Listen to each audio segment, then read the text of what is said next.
Hello. Rakesh Reddy గారా? అవునండి. నమస్తే అండి. నమస్తే అండి. ఏవండి మన బండి సంజయ్ గారి అబ్బాయి ఫోర్స్ కేసు కోసం మీదేంటండి మీ వివరణ? ఏంటండి? బండి సంజయ్ గారి అబ్బాయి ఫోర్స్ కేసులో మీ వివరణ ఏంటండి? వివరణ నిన్న డిబేట్లో చెప్పాం కదండి.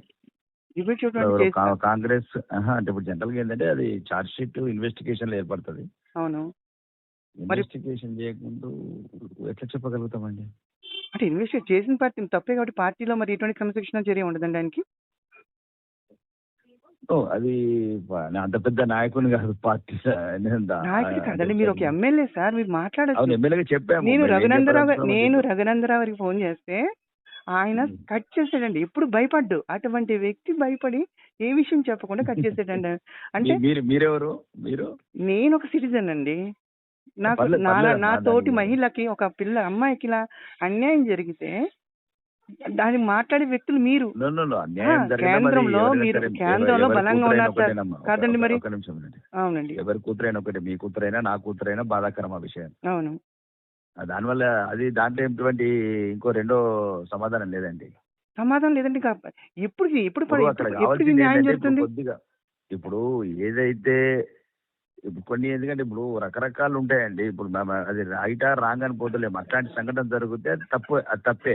దానికి సరైన న్యాయం జరగాలి. ఇప్పుడు ఒకటి ఏం చేస్తారమ్మా, కోర్టు అయినా ఏదైనా తప్పు జరిగినప్పుడు న్యాయం జరిపిస్తారు, అంతేనా? అన్యాయం జరిగినప్పుడు న్యాయంగా పరివర్తన చేస్తారు. అంటే మిగతా వాళ్ళు చేసినప్పుడు మీరు ఎలా ఆందోళన చేసేవారు, ఇప్పుడు ఎందుకు సైలెంట్ గా ఉన్నారని నా బాధ. అంటే సేమ్ పార్టీ ఇప్పుడు కొన్ని ఒక్కరు కూడా రఘునందరావు గారు ఫోన్ కాల్ చేస్తే మాట్లాడుతూ నేను దాని గురించి మాట్లాడినామని కట్ చేశారండి ఆయన. అంటే ఏంటి? అంటే అన్ని పార్టీలు ఒకటి కాదా? లేకపోతే ఈ పార్టీకి వచ్చినప్పుడే కాంట్రవర్సీ ఎందుకు అవుతుందండి? ఒక వ్యక్తి ఇప్పుడు రాజాసింగ్ గారు ఉన్నారు, నిజమైన మనిషి అండి. నిజంగా ఆయన ఏదున్నా స్ట్రైట్ ఫార్వర్డ్ గా మాట్లాడుతున్నారు. అలా మాట్లాడడం భయం ఏంటి? అంటే ఏమైనా అధికారాలు పోతేలా లేకపోతే ఏంటి ఇలా భయం ఏంటి? ప్రజలు ఎన్నుకున్న తర్వాత అధికారులు ఎన్నుకోతే పార్టీ అంటే టికెట్ ఇప్పుడు పార్టీ టికెట్ ఇవ్వలేదు అనుకోండి, వీళ్ళకి అధికారం లేదు కదా. ఒకటి నేను అదే చెప్తున్నాను, మీ తలరాతను మాత్రం మార్చలేదండి. చాలా మందిని చూసినాం ఇట్లాంటిది. అంటే బీజేపీ ఉంది కూడా కేంద్రంలో. సబ్జెక్ట్ ఎక్కడి వరకు పరిమితం కావాలా అనేది రాజకీయాలల్లో ఎవరి రాతను మీరు రాయలేరు, దేవుడు రాస్తారు. రెండోది ఈ జరిగిన సంఘటన ఆ అమ్మాయి ఏదైతే ఉందో, ఏదైతే ఈ రోజు మీడియాలో చూసి మీరేం చెప్తున్నారు చెప్పండి, అది తప్ప కాదా?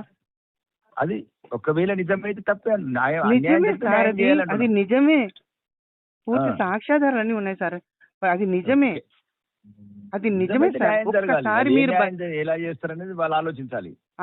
అంత మంచి పొజిషన్ లో ఉన్న కొడుకుని ఆయన కంట్రోల్ చేసుకోకుండా అలా ఉన్నాడంటే అది పార్టీకి ఆయన రాజీనామా చేయాలి. ఆయన పార్టీకి చేయాలి, ఆయన మినిస్ట్రీకి రాజీనామా చేయాలి.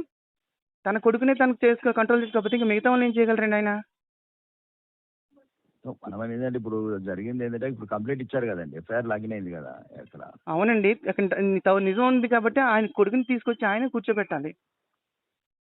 రకరకాలు వస్తున్నాయి కదండి. నేను చూసిన ప్రకారం 2022 మీద అమ్మాయి ఫాదర్ మీద కేసు ఉందని. ఏమండి, ఇప్పుడు ప్రతి మనిషి తప్పులు చేస్తాడు. అది ఆ కుటుంబాన్ని అంటున్నట్టు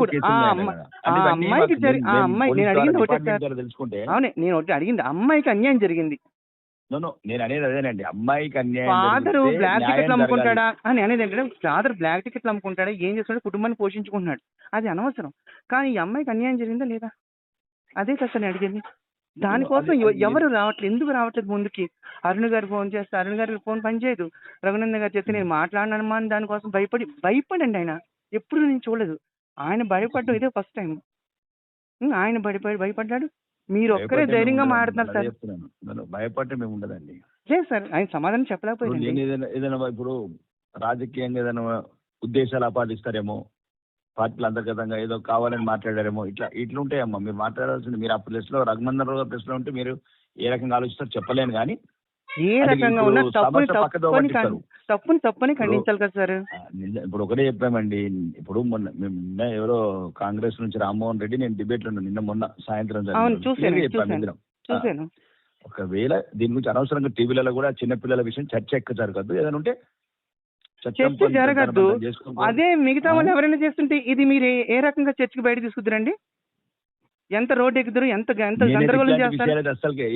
మీరు చేయరు సార్, మన బీజేపీ పార్టీ అనేది చేస్తుంది కదా. నా పొలిటికల్ లైఫ్ లా ఈ సెన్సిటివ్ ఇష్యూ అవును, చిన్నపిల్లల తెలిసే ఇష్యూ, విషయం. అమ్మాయిల అదే విషయం సార్, ఇంతవరకు మిగతా మాట్లాడలేదు. మిగతా ఆ వాళ్ళు debate లో కూడా చేసినప్పుడు ఇలా చెప్పాను. వాళ్ళ సైలెంట్ గా ఉండరు భవిష్యత్తుకు కదా. సంబంధించింది. నేనేమన్నానంటే ఇద్దరు చిన్నపిల్లలు ఉన్నారు, ఇద్దరు భవిష్యత్తు దెబ్బతినద్దు. అవును, దిబ్బతన్నదండి ఇదే విషయం.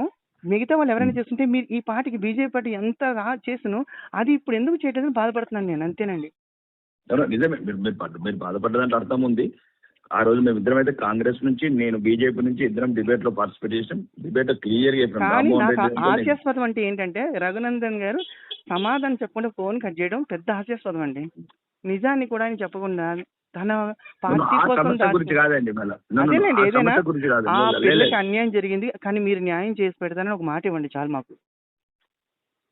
అదే చెప్పాం కదా, క్లియర్ గా అన్యాయం జరిగితే న్యాయం జరగాల్సిందే. న్యాయం జరిగించాలి. మీరు జరిగటం వేరు, జరిగించడం వేరు సార్. మీరు జరిగించాలి. జరిపించేదంటే మేము ఉంటాం. అప్పుడు ఒకవేళ ఇన్వెస్టిగేషన్ లా అన్ని నిజాలు అవన్నీ ఏమైనా జరిగినాయని తెలిసింది అనుకోండి, ఓకే, మాకున్న పార్టీ వేదికల మీద మాట్లాడతాం. తప్పేముంది?